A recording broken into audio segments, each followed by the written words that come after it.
세종 FM 라디오 상담실.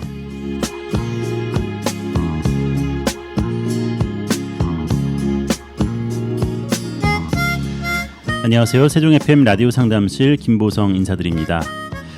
저녁이 있는 삶, 워라벨이라는 말이 한때 유행했었죠. 직장에서 열심히 일을 하고 퇴근 시간 이후에는 자기만의 취미생활이나 삶의 질을 높이기 위한 자기 개발을 하는 그런 사회 분위기가 형성됐었는데요. 이어서 코로나 시기와 맞물리면서 밤늦게 이어지는 회식 문화도 많이 사라진 게 사실입니다. 하지만 아직까지도 야근 또 초과 근무로 경무에 시달리는 근로자들이 뜻밖의 많은 것 같습니다. 관련 부처에서도 지속적으로 모니터링을 해야 하는 것은 물론이고요. 각 회사에서 적정 근무 시간을 지켜서 직원들이 건강한 몸과 마음으로 일할 수 있도록 잘 지원했으면 하는 바람 가집니다. 네, 매주 시간 청취자 여러분의 생활 속 법률 문제에 대한 명쾌한 해답을 주시는 법률사무소 약속 조신영 변호사님 함께합니다. 안녕하십니까? 네, 안녕하세요. 조신영 변호사입니다. 네, 반갑습니다. 네, 반갑습니다. 네. 종종 과로로 인한 사망사고 뉴스 보면서 참 안타깝다는 생각이 들더라고요. 네네. 혹시 최근에 이런 사건이 있었나요? 네, 얼마 전에 네네. 그 우편 배달하시는 분께서 네, 쓰러지셨는데 뭐 과로가 아닌가라는 그런 추정하는 뉴스가 있었는데요. 이와 비슷한 내용들이 많이 있을 것 같아요. 그리고 최근에 또 배달 노동자들 많잖아요. 네네. 네, 그런 분들도 네네. 과로로 인한 그런 부분들이 많이 있으신 것 같은 게 뭐 밤 늦게까지도 배달하시고 하시니까. 네네. 네. 저희 법조계에서도 과로에 관련된 이슈들이 뭐 당연히 있을 수밖에 없는 것 같고요. 아, 그래요? 네네. 뭐 야근이 일상적인 경우가 많이 있는 것 같고요. 네. 뭐 몇 년 전에 뉴스 나왔던 것 같긴 하지만 어떤 검사도 뭐 어떤 판사도 이렇게 사망을 했다. 네. 네, 그런 내용 본 것 같기도 합니다. 그래서 변호사들도 이제 그런 경우가 새벽까지 하는 게 다반사다 이런 얘기도 저도 들은 적이 있는데요. 네네. 뭐 이제 로펌 이제 대형 로펌이라고 하죠. 이제 그런 네. 데서 이제 일을 하게 되면 밤 뭐 10시, 12시, 1시 이렇게까지 일하는 경우도 많이 있는 것 같고요. 네. 네, 저도 이제 검찰에서 잠깐 연수원 시절에 실습을 해봤는데 네. 그때도 이제 검찰 직원들도 밤늦게까지 일을 하고 회식을 하더라도 뭐 회식도 좀 꽤 늦게까지 하는 경우가 있는 것 같고요. 네. 이제 야근을 하는 문화라든가 회식하는 문화들 네. 뭐 우리나라에서 좀 보통 일상적인 경우로 이렇게 받아들여지기도 하는데 네. 좀 한편으로는 이런 문화가 바뀔 필요가 분명히 있겠다라는 생각도 많이 해봤습니다. 그렇죠. 네. 그래서 이제 변호사들 중에서 이제 워라밸을 찾기 위해서 이제 보통 사내 변호사라고 하는데요. 회사에서 이제 소속돼서. 네네, 맞아요. 네. 사내 변호사로 가면 이제 워라밸이 좀 보장이 된다라고 하는 그런 인식들이 좀 있거든요. 아. 급여는 적지만 네. 이제 일찍 퇴근할 수 있고 과로를 할 만한 그런 상황들은 아닌 것이 보통인 것 같기 때문에 그렇죠. 예, 그래서 그런 사내 변호사라든가 아니면 공공기관으로 취직하는 것을 선호하는 부분들도 있긴 있습니다. 그리고 요즘에 국선 변호사라고 하나요? 네네. 네. 조금 지원자들이 많이 몰리고 있다는 얘기를 들었습니다. 아, 그러셨나요? 네. 예, 예. 국선 전담 변호사 제도가 있어요. 네. 저 같은 경우는 이제 국선으로 사건을 하게 된다고 하더라도 이제 가끔씩 이제 하게 되는 경우인 거고, 네. 국선 사건만 하는 것이 아니라 이제 일반적으로 이제 사선이라고 하는데 뭐 다른 사건들이 들어오면 그런 것들을 이제 동시에 진행을 하면서 네. 국선 사건도 하게 되는데요. 국선 전담 변호사가 있습니다. 그래서 네. 법원에서 뭐 일종의 계약직 비슷하게 계약 기간이 있어요. 네. 2년 단위로 계약을 하는 거고 2년 단위로 또 연장을 할 수도 있는데 제 기억으로는 토탈 6년 할 수 있는 것 같아요. 네. 다른 가다가 또 이제 다시 들어가는 경우도 있을 수도 있겠지만 네. 뭐 특히 젊은층 사이에 있어서는 이 워라밸을 중시하는 문화가 있잖아요. 그렇죠. 네. 네. 급여를 조금 덜 받더라도 어떤 회식 같은 게 없고 그다음에 주말이 확실하게 보장되고 뭐 칼퇴근 할 수 있는 칼퇴근 그렇죠. 네. 네. 그런 데를 좀 선호하는 것 같기도 한데요. 네. 예, 예, 그렇습니다. 뭐 어쨌든 우리나라가 지금 정말 경무에 시달리는 그런 근로 문화가 있는 거잖아요. 그렇죠. 네. 근로 시간이 너무 많다는 맞아요. 통계가 있잖아요. 네네. OECD 국가 중에 최고다. 뭐 이런 네네. 얘기. 정말 그동안에 열심히 일하셨던 그런 선배분들께서 그런 것들이 바탕이 돼가지고 우리나라가 경제적으로 이렇게 성장을 했던 거 밑바탕이 됐던 것은 분명한 것 같고요. 그렇습니다. 예, 그런 노고에 대해서 당연히 너무나도 감사하는 마음 또 치하는 마음도 가지고 있겠지만 또 이제 요즘에는 시대가 바뀌었다 보니까 네. 과거처럼 막 그렇게 내 피와 땀과 노력을 다 투자해서 피땀 눈물을 예, 일만 해야 되는 그런 시대는 또 아니긴 하잖아요. 그렇죠. 네, 그래서 이제 여가도 좀 즐길 수 있고 이렇게 좀 주말을 여유롭게 보낼 수 있는 그런 문화들이 갈수록 좀 돼가는 것 같아요. 네. 예, 한편으로는 바람직하다는 생각도 들기도 합니다. 다행인데요. 또 법조계도 또 많이 경무에 시달린다는 얘기 들으니까 네. 조금 안타까워 보이긴 합니다. 네. 빨리 어떤 조직이든 어떤 회사든 좀 직원 그리고 일하는 사람들의 그런 형편들을 좀 그래도 챙겨주고 해야지 더 좋은 노사 문화가 되지 않을까라는 생각도 들어요. 네, 맞습니다. 네. 네네. 오늘 첫 번째 상담 질문이 약간 연결되는데요. 이 네네. 부분 한번 제가 질문 읽어드리겠습니다. 네. 저는 잦은 야근과 과다한 근로 시간으로 인해서 지쳐있던 중에 1년 전쯤에 늦은 퇴근 후에 집에서 뇌출혈로 쓰러졌습니다. 산업재해 인정을 받기 위해서 근로복지공단에 신청했지만 승인이 나지 않았고 고용노동부 산업재해보상 재심사 청구에도 기각이 되었습니다. 저는 이에 대해서 불복해서 행정소송을 진행하고자 합니다. 제가 쓰러지기 전 몇 달 동안에 가족과 친구들과 나눈 문자 메시지 내용에 늘 과로 때문에 힘들다는 내용이 있었는데요. 직장 상사가 업무 시간 외에 업무 지시했던 내용들도 있고요. 산재 인정을 받기 위해서 어떻게 하면 좋을까요? 라는 질문입니다. 네네. 산재보험 가입돼 있는 상태이신 거가 전제가 된 것 같아요. 네. 네. 지금 그래서 고용노동부에 재심사 청구까지 했는데 기각이 되신 상태이고 이제 다투시는 것은 이제 행정소송을 하시는 거죠. 이제 네. 고용노동부에서 산업재해 보상에 대해서 위원회가 있는데 이 위원회에서는 아마 산업재해보상보험 재심사위원회에서 기각 재개를 받으신 상황이신 것 같아요. 네. 예, 그러면 이때부터 해서 제 기억으로는 90일 이내에 행정소송을 제기할 수 있는 것 같은데요. 기간이 도구하지 않는 상태에서 행정소송을 제기하실 수 있도록 체크하셨으면 좋겠습니다. 네. 지금 말씀해주신 것만 놓고 보면 충분히 산업재해로 인정을 받을 여지가 있지 않을까 좀 생각이 들기는 하거든요. 네. 먼저 산업재해보상보험법이 정한 업무상 재해라는 그런 개념이 있어요.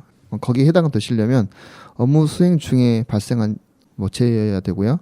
본인이 담당하고 있는 업무의 기인에서 발생한 재해여야 됩니다. 그렇다 보니까 업무와 재해 사이의 상당 인과관계, 간단하게 말해서 원인이 돼야 된다는 그런 생각을 하시면 될 것 같고요. 네. 그런 인과관계에 대해서 이제 근로자 측에서 주장하고 증명을 해야 되는 것입니다. 사실 이 증명하는 부분 때문에 소송하시다 보면 쉽지가 않을 수도 있는데요. 네.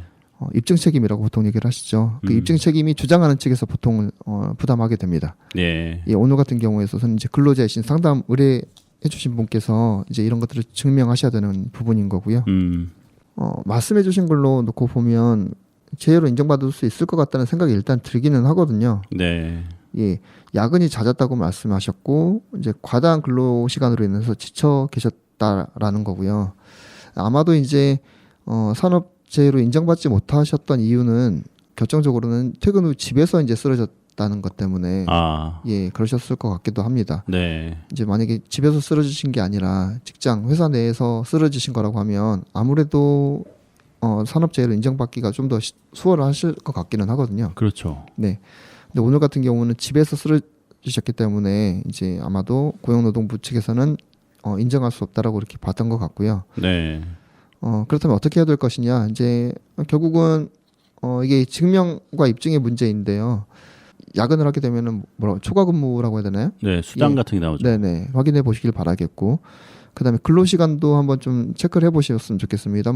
하루에 근로하는 시간이 식사 시간 빼고 8시간인지 아니면 그 시간을 초과를 하는지, 네. 그다음에 초과한다고 하면 일주일에 몇 회인지, 법정 근로 시간을 초과해서 그러니까 통상적으로 이제 하루 8시간 근무해서 주 5일로 이렇게 보게 되면 40시간인데 네. 그거를 훨씬 더 초과한 시간을 일을 하셨던 것인지, 그다음에 가족들과 친구들 사이에서 나눈 문자 메시지 내용들도 있다고 하셨거든요. 네. 그런 부분들도 당연히 정황 증거가 될 수 있긴 있습니다. 그리고 이제 소송을 하다 보면 과거의 병력을 다 확인을 하게 되거든요. 네.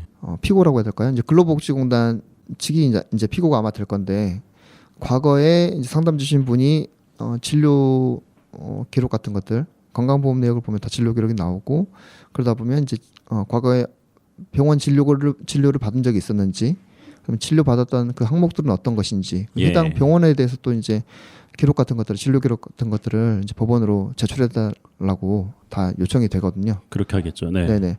이제 그러면 이제 혹시라도 이제 뇌병변, 그러니까 뇌출혈 관련된 진료를 과거에 받은 적이 있었는지 네. 이런 것도 확인을 해보게 됩니다. 그래서 만약에 과거에 이런 비슷한 병력이 있었다고 하면 아무래도 좀 더 불리하겠죠. 네. 이게 과도한 업무 때문에 뇌출혈이 발생한 것이 아니라 과거에도 이제 업무랑 무관하게 뇌출혈이 있었던 것이고 그로 인해서 또 재발을 했다거나 지속적으로 이런 병 때문에 치료를 받아왔다라는 네. 것이 있으면 이거는 산업재해로 인정받기에는 좀 불리한 상황이 될 수도 있는 것입니다. 예, 불리하다고 해도 뭐 반드시 100% 인정이 안 된다 이런 의미는 또 아니기 때문에 뭐 희망을 놓치지는 않으셨으면 좋겠고요. 네. 과거에 병력이 있다고 하더라도 또 이제 소송을 하시다 보면 이제 중간에 감정을 받게 되시거든요. 네. 네, 신체 감정을 받게 되는데 이제 그 감정도 어떤 의료기관이 된다거나 아니면 의사가 될 수도 있습니다. 본인이 치료받았던 그런 병원 말고 다른 병원 통해서 이제 진단을 받게 되실 수도 있고 그래서 감정을 받으신 이후에 이것이 통상적인 어떤 신체적인 조건에 따라서 상황적인 조건에 따라서 발생한 것인지 아니면 말 그대로 이 업무 때문에 업무적인 네. 환경 때문에 발생한 것인지에 대해서도 이제 의학적으로 아마 감정을 하게 될 겁니다.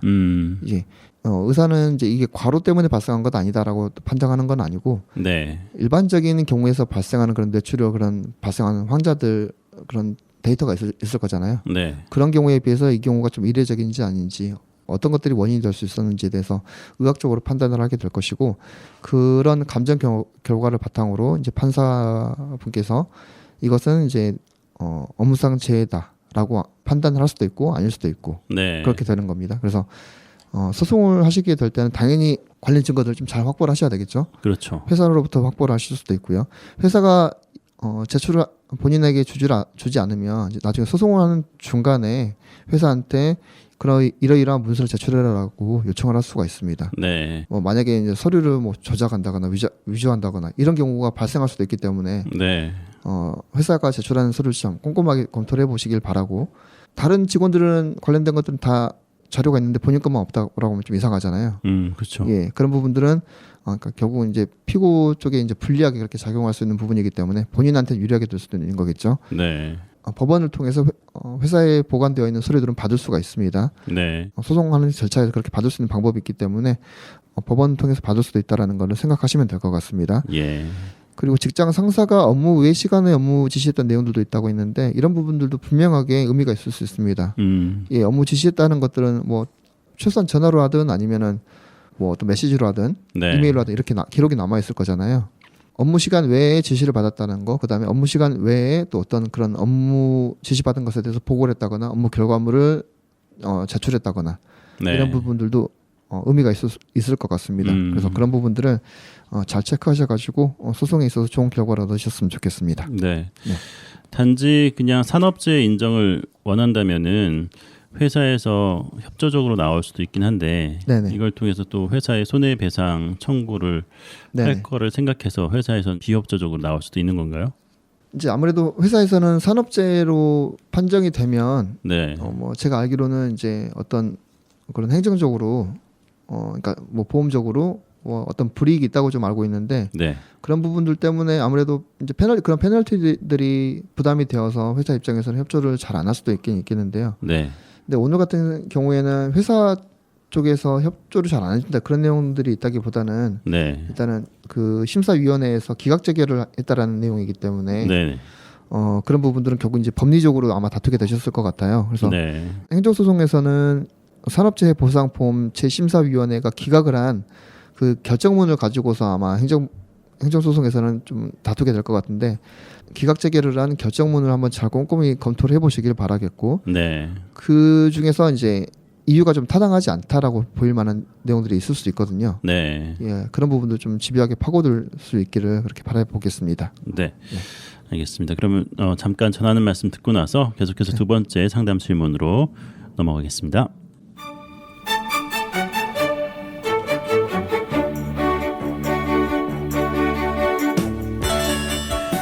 FM 98.9MHz 세종 FM 라디오 상담실 함께하고 계십니다. 법률과 관련된 모든 질문들 받고 있습니다. 세종 FM 홈페이지 sfm.kr 프로그램 참여 게시판에 글 남겨주시거나 세종 FM 유튜브 채널 찾아오셔서 세종 FM 라디오 상담실 다시 듣기 영상에 댓글 남겨주셔도 되겠습니다. 여러분의 많은 참여 바랍니다. 4시간 법률사무소 약속 조신영 변호사님과 함께하고 있습니다. 다음 질문입니다. 저는 5천만 원을 지불하고 지사 계약을 맺었으나 사업에 대한 수익성이 불투명하고 사업에 대한 사전 설명에서 상당한 기망이 있었습니다. 지사 계약 당시 본사가 월 20억 이상의 매출을 올리고 있고 지사에서 수천만 원의 수익 발생이 될 거라며 늦어도 3개월 안에 100% 수익이 난다는 말을 듣고 이 말을 믿고 5천만 원의 지사 계약을 했었습니다. 그런데 6개월이 지난 지금까지 아무런 수익도 없으며 본사는 책임 회피만 하고 있습니다.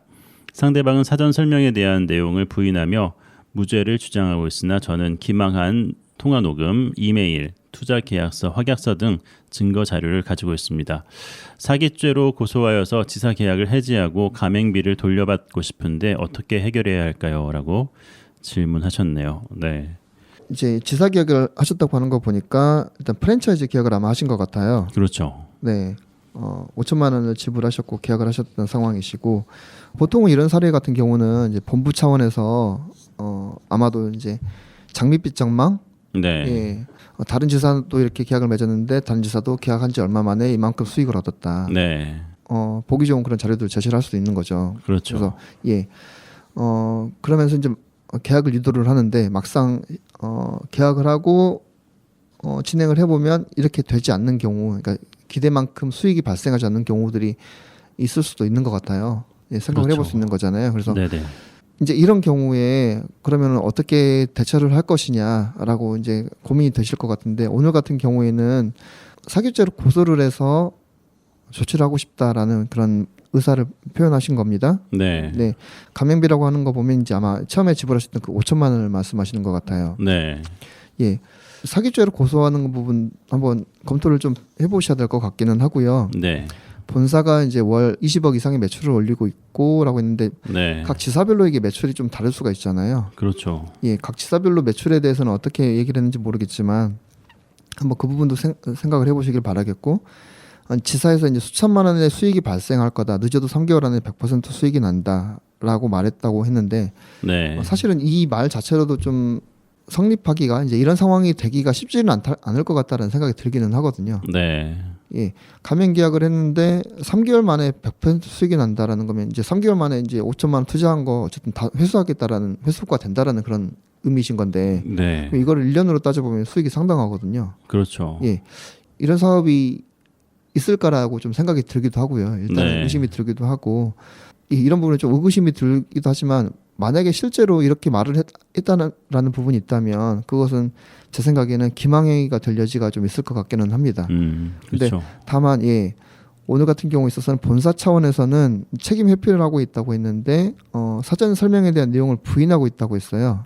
이제 오늘 상담 주신 분께서 갖고 계신 그런 자료들을 한번 잘 확인해 보시기를 바라겠고 네. 통화 녹음, 이메일, 투자 계약서, 확약서 등 증거 서류를 갖고 계시다고 하셨는데 투자 계약서나 확약서 이제 어떤 내용이 들어있는지 한번 봐보긴 해야 되겠습니다만 아마도 이제 보통은 매달 얼마만큼의 수익을 보장한다 이런 식으로 계약서 쓰지는 않거든요. 가맹 사업을 하는 본부 차원에서도 그렇게 계약서 쓰면 본인들한테 어떤 불이익이 갈 수 있는 부분이 분명하기 때문에 네. 얼마만큼의 매출을 보장한다, 얼마만큼의 수익을 보장한다. 뭐 만약에 수익이 발생하지 않으면 원금을 돌려준다. 이런 내용들은 보통 들어가지가 않아요. 네. 예, 그렇기 때문에 투자 계약서, 확약서 한번 잘 검토해 보시기를 바라겠고, 그다음에 통화 녹음, 이메일 말씀하셨는데 이 내용도 한번 전문가와 상담을 하면서 직접 한번 그 전문가랑 변호사나 뭐 뭐 어쨌든 전문가 통해서 한번 들어보도록 상담을 한번 받아보시고 이제 제 경험상으로는 이제 상담하시는 분들 이제 의뢰인분들이 이렇게 얘기를 하는 경우가 있어요. 이제 자기는 증거가 100% 있기 때문에 100% 명확하기 때문에 이거는 이 사건은 꼭 이기는 사건이다. 네. 라고 얘기를 하시는 분들이 있어요. 저는 오히려 그런 분들은 좀 더 주의를 해야 된다고 생각을 하고요.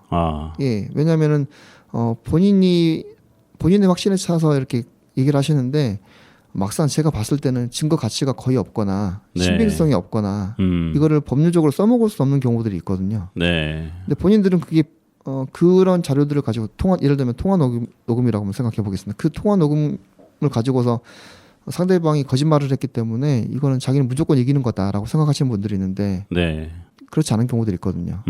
그러면 오히려 그런 사건은 더 쉽지가 않습니다. 왜냐하면 본인의 기대랑 너무 다르거든요.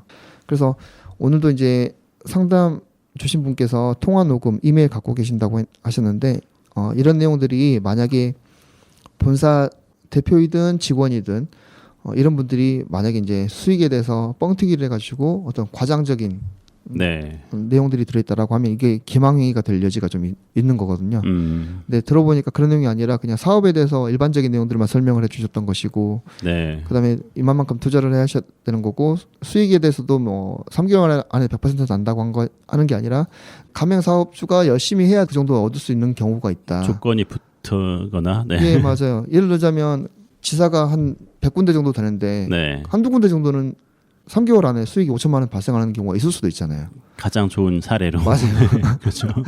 예, 그런 거를 보여주면서 이렇게 설명한 걸 수도 있거든요.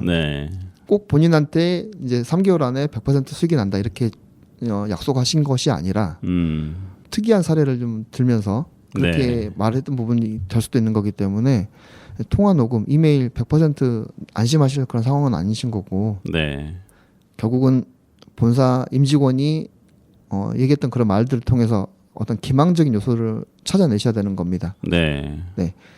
계약서와 그다음에 투자 전단지라든지 팜플렛 같은 것들을 마련해가지고 리플렛 이런 것들을 보여주면서 설명을 했을 수도 있는데 그런 것들을 잘 보시고 다만 이제 계약을 체결할 때에는 보통 계약을 할 수 있도록 유도하는 차원에서 광고적인 차원에서 약간의 과장이 있을 수도 있어요. 그렇죠. 예. 말 그대로 이제 장밋빛 전망을 제시할 수도 있는 거고 이제 그것이 100% 거짓말이 되는 것이냐 그건 또 아니거든요. 예, 그런 부분도 좀 잘 체크해 보셨으면 좋겠고. 예. 사기죄로 고소해서 만약에 그 혐의가 인정이 된다고 하면 제 생각에는 이 계약금 돌려받을 수는 있습니다. 5천만 원. 예, 그리고 지사계약 그러니까 사기죄가 혐의가 인정이 된다고 하면 지사계약을 해지하실 수 있을 거예요 아마. 계약서에 제가 아마라고 표현한 이유는 계약서에 아마 그런 내용들이 들어가 있을 것 같기 때문에 이제 해지가 가능할 거라고 그렇게 말씀드리는 거고 설령 계약서에 그런 내용들이 없다라고 하면 민법적으로 이제 취소권을 행사할 수 있는 게 있거든요. 기간 제한이 있습니다. 기망에 의한 취소할 수 있는 거는 6개월 또 뭐 1년 이런 식으로 기간 제한이 있기 때문에 만약에 사기죄 혐의가 인정된다고 하면 그 부분도 취소할 수 있는 기간 제한이 있고 그 기간 안에 취소권을 행사하시게 되면 이 계약 자체가 소급해서 무효가 될 수 있는 거기 때문에 계약금 이제 본인이 지불했던 그 5천만 원 돌려받으실 수 있는 겁니다. 그리고 단순하게 5천만 원만 돌려받는 게 아니라 그 동안에 투자된 돈들이 있을 수도 있거든요. 그렇죠. 이게 뭐 인테리어를 하든 뭐 대출을 받으시든 인건비가 들어가든 이렇게 투자된 부분들도 있을 수 있기 때문에 수익이 전혀 발생하지 않은 상황에서는 그런 투자금에 대해서도 기망행위가 분명하다고 하면 그런 투자금에 대해서도 경우에 따라서는 돌려받을 수 있는 여지가 있을 수 있기 때문에 그런 부분도 좀 검토를 하시면 좋을 것 같습니다. 그렇군요. 네. 아무리 좋은 조건이다 이렇게 이야기하면서 계약서도 쓰고 확약서라는 건 어떤 내용들이 뭐 다 다른가요? 예, 뭐 법률적으로 이게 확약서라고 딱 정해져 있는 그런 문서가 있는 건 아니에요. 예, 뭐 각서가 됐든 확약서가 됐든 확인서가 됐든 뭐 명칭은 다 다를 수 있는 거고 그 내용은 사건마다 다 다를 수 있습니다. 예, 그래서 이 확약서를 뭐 직접 제가 눈으로 봐야 좀 어떤 상황인지 파악이 될 것 같고요. 프랜차이즈 계약은 기본적으로 이 관할 부처가 공정거래위원회인데요. 그래서 공정거래위원회 홈페이지에 가보시면 이 가맹본부라고 해야 되겠죠. 가맹본부가 올려놓은 정보 공개서가 있습니다. 어떤 사업을 하는 것이고 그다음에 매출 현황이라든가 지사 현황은 어떻게 되는지 그다음에 혹시 그런 것들 있죠. 그 독점적인 영업권을 부여한다. 네. 일정한 지역 아니면 일정한 거리 내에서 반경 뭐 5km, 3km 아니면 무슨 동, 무슨 구, 그렇죠. 예, 다른 지사를 가지고 유치할 수가 없고 그 계약한 지사에 대해서만 독점적으로 영업권을 부여한다. 이런 식으로 내용도 들어가 있을 수도 있거든요. 네. 그런 것들이 정보공개서에 나와 있습니다. 그 정보공개서 아마 받으셨을 거예요. 네. 예, 혹시 안 받으셨다고 하면 이 부분도 이제 가맹본부의 과실 실책이 될 수 있는 거기 때문에 정보공개서 받으셨는지 체크해 보시고 그 네. 정보공개서 내용도 한번 확인해 보시기 바라겠고 만약에 안 갖고 계시다고 하면 가맹본부한테 지금이라도 달라고 하시거나 아니면은 공정거래위원회 홈페이지 가면 확인하실 수 있을 겁니다. 공정거래위원회 정보가 공시가 된다는 거는 저도 처음 알게 되는데요. 네네. 그런 부분들도 이제 가맹점을 가입하거나 이제 관심이 네네. 있으신 분들은 네네. 사전에 꼼꼼하게 체크하고 확인하시는 게 참 좋겠네요. 네, 맞습니다. 네. 이제 예, 어쨌든 이 가맹사업법에서 정보공개서를 공개하도록 되어 있기 때문에 공정거래위원회 홈페이지 가면 확인하실 수 있을 겁니다. 네, 그렇군요. 네. 요 사건 관련해서 마무리 말씀 한마디 해주시고 마쳤으면 좋겠습니다. 상담 내용 주신 거 보면 이제 가맹본부 측에서 좀 과장되게 그렇게 설명하셨던 부분이 있을 것 같다는 생각이 듭니다. 네, 예, 지금에 와서는 이제 본부 측에서는 본인들이 설명했던 내용에 대해서 부인하고 있는 상황이기 때문에 가지고 계시는 뭐 통화 녹음이든 이메일이든 계약서든 확인해 보시길 바라겠고요. 네, 예, 사기죄로 고소하시기 전에는 당연히 가맹본부에서 기망을 한 요소가 있는지에 대해서 잘 체크해 보셔야 될 겁니다. 네, 예, 그런 부분들 잘 확인해 보시길 바라겠고 만약에 사기죄 혐의가 인정이 된다고 하면 본인이 투자했던 그런 계약금들 환불을 받으실 수 있는 상황이 될 것 같기 때문에 잘 체크하셔서 진행하셨으면 좋겠습니다. 네. 오늘도 좋은 말씀 감사합니다. 지금까지 법률사무소 약속 조신영 변호사님 수고하셨습니다. 다음 시간에 다시 뵙겠습니다. 네, 감사합니다.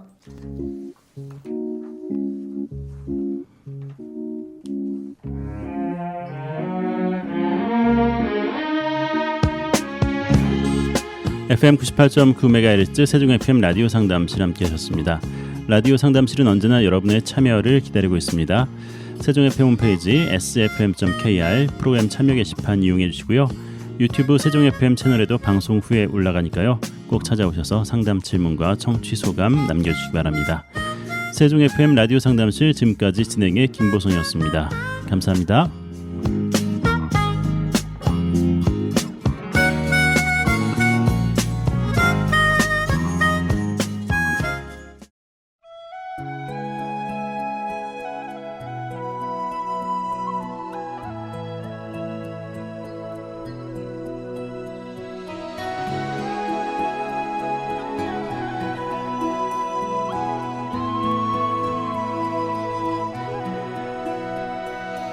Every night in my dreams, I see you, I feel you. That is how I know you go on.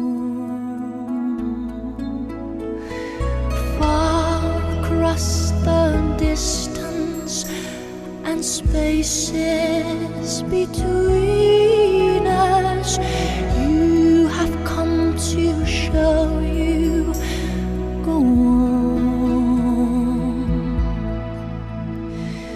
Near, far, wherever you are, I believe that the heart does go on.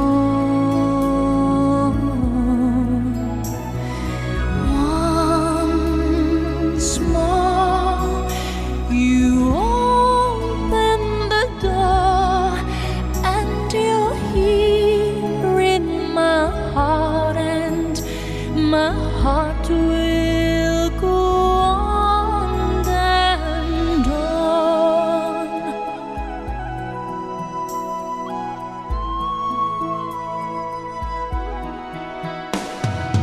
Love can touch us one time and last for a lifetime, and never let go till we're gone. Love was when I loved you one true time. I hold you will always go on.